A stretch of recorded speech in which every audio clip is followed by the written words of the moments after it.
life, all life, depends on plants. Let me try and convince you of that in a few seconds.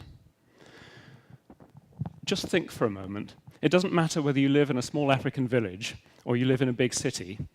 Everything comes back to plants in the end.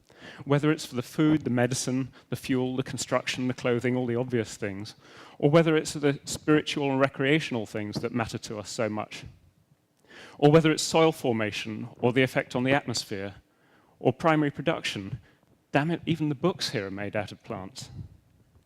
All these things, they come back to plants, and without them, we wouldn't be here. Now, plants are under threat. They're under threat because of changing climate, and they're also under threat because they're sharing a planet with people like us. And people like us want to do things that destroy plants and their habitats.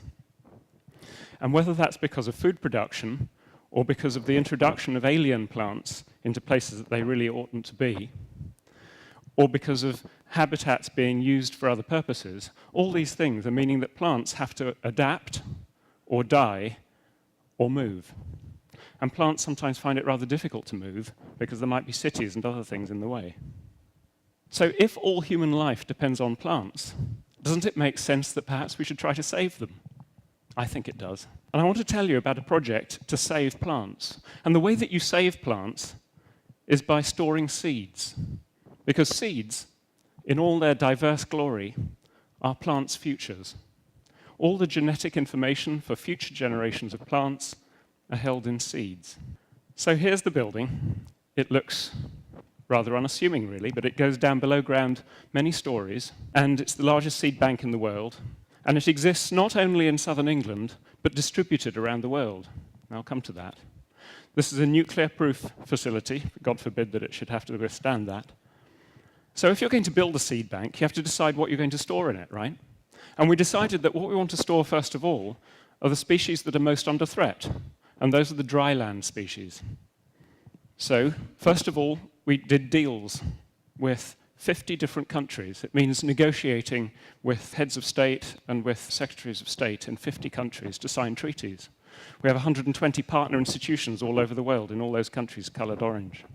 People come from all over the world to learn, and then they go away and plan exactly how they're going to collect these seeds.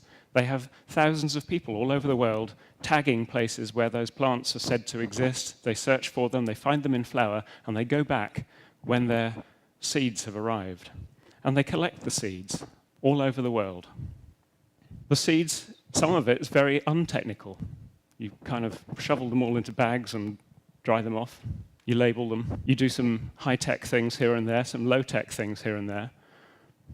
And the main thing is that you have to dry them very carefully at low temperature, and then you have to store them at about -20 degrees C, that's about -4 Fahrenheit, I think, with a very critically low moisture content. And these seeds will be able to germinate, we believe, with many of the species, in thousands of years, and certainly in hundreds of years. It's no good storing the seeds if you don't know that they're still viable. So every 10 years, we do germination tests on every sample of seeds that we have. And this is a distributed network, so all around the world, people are doing the same thing. And that enables us to develop germination protocols. It means that we know the right combination of heat and cold and the cycles that you have to get to make the seed germinate. And that is very useful information.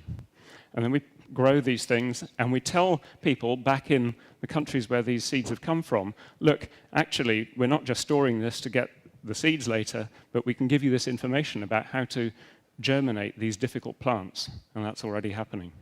So where have we got to? I'm pleased to unveil that our 3 billionth seed, that's 3,000 millionth seed, is now stored. 10% of all plant species on the planet. 24,000 species are safe. 30,000 species, if we get the funding, by next year. 25% of all the world's plants by the year 2020. These are not just crop plants, as you might have seen stored in Svalbard in Norway. Fantastic work there. This is at least 100 times bigger. We have thousands of collections that have been sent out all over the world. Drought-tolerant forage species sent to Pakistan and Egypt, especially photosynthetically efficient plants come here to the United States, salt-tolerant pasture species sent to Australia, the list goes on and on. These seeds are used for restoration. So in habitats that have already been damaged, like the tall grass prairie here in the USA, or in mined land in various countries, restoration is already happening because of these species and because of this collection. Some of these plants, like the ones on the bottom to the left of your screen, they're down to the last few remaining members. The one where the guy's collecting the seed there on the truck, that's down to about 30 last remaining trees. Fantastically useful plant, both for protein and for medicine. We have training going on in China, in the USA, and many other countries. How much does it cost? $2,800 per species is the average.